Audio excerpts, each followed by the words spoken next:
Now, as we look at the wildest news stories and rumors you need to know, unfortunately starting off with some sad news as WCW legend Steve Mongo McMichael passes away. The Rock fires back to critics. Who's next on the WWE main roster call-up? Lana Backstage at Raw? Did Becky Lynch use her backstage power? A mask versus hair match in WWE? A WWE Secret Exposed? WWE wants to remove all trace of the WrestleMania roast, and much more. There's going to be no intro. Let's just get straight into the first story as WCW legend Steve Mongo McMichael passes away. It was announced last night that Steve Mongo McMichael, who most fans will know for his work in the NFL as well as his run in WCW, has sadly passed away. WWE issued an official statement on his passing which read, WWE is saddened to learn that Steve Mongo McMichael has passed away. McMichael initially started as a star NFL player, most known for his time playing for the Chicago Bears, where he won a Super Bowl ring and made 2 Pro Bowl teams. After his NFL career, he transitioned into sports entertainment, briefly appearing for WWE in the lead-up to Lawrence Taylor's match against Bam Bam Bigelow at WrestleMania 11. The WWE would also reference and acknowledge Mongo's prior work in WCW, including his work as part of the Four Horsemen. McMichael then found success in WCW in 1995, initially appearing as a color commentator on Nitro. Mongo, his nickname from his NFL days, then joined up with Ric Flair and the Four Horsemen, competing in a War Games match and having a long-running rivalry with Jeff Jarrett. His issues with Jarrett led to McMichael winning the WCW United States Heavyweight Championship at Clash of Champions 35. On February 8th, McMichael was elected to the Pro Football Hall of Fame class of 2024, and he'll be enshrined in Canton, Ohio on Saturday, August 3rd. Now we'd like to join the wrestling world in extending our condolences to the family and friends of Steve Mongo McMichael. May he rest in peace. Next up, The Rock fires back at criticism. Well, it was only a matter of time before The Rock responded to the criticism directed towards his interview with Pat McAfee. The Rock took to Instagram to respond directly to Busted Open Radio's negative comments, and The Rock yet again has failed to understand the rationale of the criticisms. Hi Dave, the business is a complete work. Always has been, always will be. Every aspect of it, every match, every interview. Please join me, Cody, Cena, Brian and the rest of us for our creative discussions so you can expand your perspective. Until then, stop ranting. It's not healthy, my friend. Enjoy the show. P.S. Tell Bubba I have Grand Marnier and Hush Puppies for all of us. And The Rock is making things worse with these types of comments. And the omission of Triple H from his reply is very interesting to say the very least. We have a feeling that these two really aren't on the same page, but that's just our perspective on things. Next up, an insane Logan Paul pitch revealed. Now on the latest edition of Logan Paul's podcast, he revealed a pitch he made to WWE legend Stone Cold Steve Austin.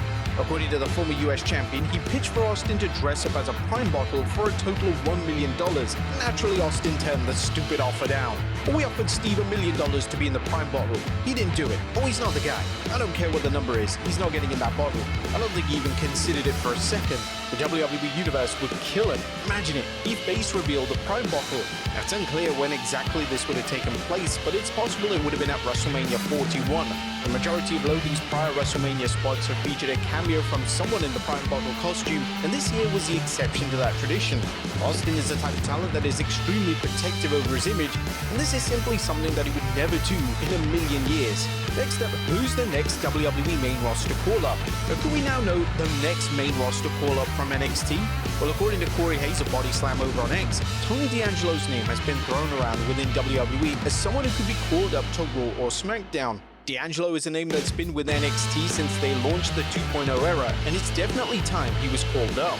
D'Angelo has an established character and does have great potential when it comes to getting over on the main roster. Next up, Lana Backstage at Raw. Rusev made his triumphant return to WWE television on Raw this week, and former WWE star Lana was backstage to support him. Lana took to Instagram to share photos of her and Rusev backstage, and this has led to speculation that Lana could also be on her way back to WWE. Lana portrayed various roles during her time in the company, and she was mostly known for her excellent work as a manager. A WWE return for her doesn't seem too far-fetched, especially when it was established that she was extremely well-liked backstage, so it'd be a sensible rehire for Triple H and WWE. Next up, did Becky Lynch use her backstage power? Becky Lynch made her grand return to WWE at WrestleMania 41, and she would replace Bayley in the women's tag team title match. In the space of 24 hours, she would win the tag titles, then lose them, and then embark on a heel turn. A lot of fans have been critical of WWE's call to remove Bayley from WrestleMania, and it's now been reported by Brian Alvarez on Wrestling Observer Live that all the booking was the mastermind of Lynch. This whole thing was Becky's idea. It was all Becky's idea. I heard about it in advance. Becky wants to come back, she wants to win the title, then turn on Lyra the next night. When I heard it, I was like, what? This is an absolutely horrible idea. But as it turns out, her coming back and winning the title, if you went on Twitter after the show, they all cheered Becky and everything. But very shortly thereafter, there were all the Becky Hogan posts. I didn't know that her plan involved losing the titles. I thought she was going to turn on Lyra as champions and they vacate the title or whatever. But losing the title and turning on her, this all worked out perfect for a heel turn. The WWE are expecting to build towards a heated feud between Lynch and Lyra Valkyria. However, it's unknown where this leaves Bayley, but it's likely that WWE will explore the angle of who attacked her backstage at WrestleMania 41. Next up, Bayley endorsed for the Hall of Fame. Speaking of Bayley, Stone Cold Steve Austin has now endorsed the former women's champion for a WWE Hall of Fame induction. Austin would take to Instagram to reply to an extract of Bayley's interview with Chris Van Fleet, and Austin stated that she has a class act in a future Hall of Famer. There's no denying that Bayley is without a doubt a future Hall of Famer in WWE, and it's awesome to see such an iconic name endorsed her publicly in this way. Next up, a mask versus hair match in WWE. Could WWE book a mask versus hair matchup? Well, new Intercontinental Champion Dominic Mysterio cut a promo in Spanish on one of the international Netflix social media channels, and in the promo, Mysterio outright challenged Penta to a mask versus hair matchup. The two are engaged in a heated feud over on the Raw brand, and this would be a definitive way to take the rivalry to a whole new level. Next up, a WWE Secret Exposed. A footage is going viral of Randy Orton sneaking under the ring ahead of his Raw segment with John Cena. In the clip, Orton poses as a member of the ring crew and he has his hood up in an attempt to blend in. But at the last moment, Orton expertly rolls under the ring and pretty much manages to avoid any detection. In prior years, these types of clips would lead to mass outrage, as they are in a sense exposing how a major WWE secret is done. However, in 2025, WWE are the kings of breaking kayfabe and exposing their own world, so it's not that big of a deal. Orton is now set to headline the 2025 Backlash show, and if the rumors are true, he will reignite his iconic rivalry with Cena, and the two will once again collide for the WWE title. Next up, will WWE book Cena versus Hendry?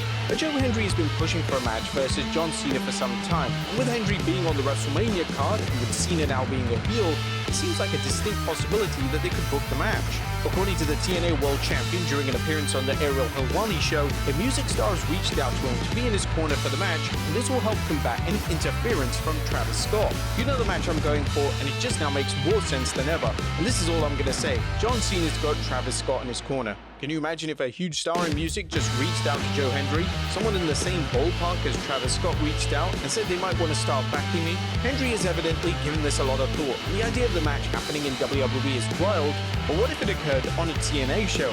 Of course, the likelihood of Cena working a TNA show is hard to determine. However, with TNA letting their world champion appear at WrestleMania, they're surely owed a huge favor, and this could be it. Next up, CM Punk names the WWE MVP. There's been a lot of discussion of late in relation to who the MVP of WWE is right now, and the various names that are thrown around include Seth Rollins, Io Sky, and even Cody Rhodes. But CM Punk has chimed in on this topic, and according to Punk on the post-WrestleMania show on ESPN, his WWE MVP over the past year is none other than Liv Morgan. Over the course of the last year, Liv Morgan has been my MVP. Morgan's work, especially since moving away from the Rhea Ripley feud, has been superb, and she's truly on the best run of her entire career. Next up, WWE wants to remove all trace of the WrestleMania roast. A leaked audio has shed some light on just how much of a failure WWE's WrestleMania roast ended up being. A lot of the so-called jokes were racist in nature, and one speaker even decided to reference former WWE star Jinder Mahal, saying, "I wanted Jinder Mahal, but he's going through a middle-aged ISIS thing." Now, the roast has been shared across various social media platforms, but according to Ringside News, WWE has not issued a public statement. Their swift DMC takedowns and aggressive legal efforts suggest the company never intended for this footage to leak, and now they're doing everything they can to erase it. WWE's disastrous PR week is continuing, and these leaks from the roast are making things even worse. It's easy to understand why they'd want to delete this, as it really doesn't mesh with WWE's family-friendly image. And finally, is WWE changing the WrestleMania week format? Our final story today takes a look at the potential plans to change the format of WrestleMania week. WrestleMania week is incredibly hectic and the schedule this year has been crawled out. WWE packed the schedule to such an extent where the Hall of Fame was taking place so late at night that talent were falling asleep. NXT talent had to arrive for the Stand and Deliver show at 5 a.m. When the final NXT show aired this week, it was apparent that the crowd were just absolutely exhausted. According to Brian Alvarez from the Wrestling Observer Live, these criticisms haven't gone unnoticed in WWE and changes could be made next year. It didn't go unnoticed by WWE. It appears that next year when they do WrestleMania in New Orleans, it's probably not going to last through NXT. NXT is probably going to be back at the Performance Center. There's some thought of running the NXT before WrestleMania weekend in New Orleans. One idea could be to move the Hall of Fame to Thursday night, and this would allow the Hall of Fame to once again stand on its own as a special attraction. One of the main issues is having SmackDown followed by the Hall of Fame and then having a special NXT show just hours later. It's far too much, and these significant events need time to breathe, as well as fans.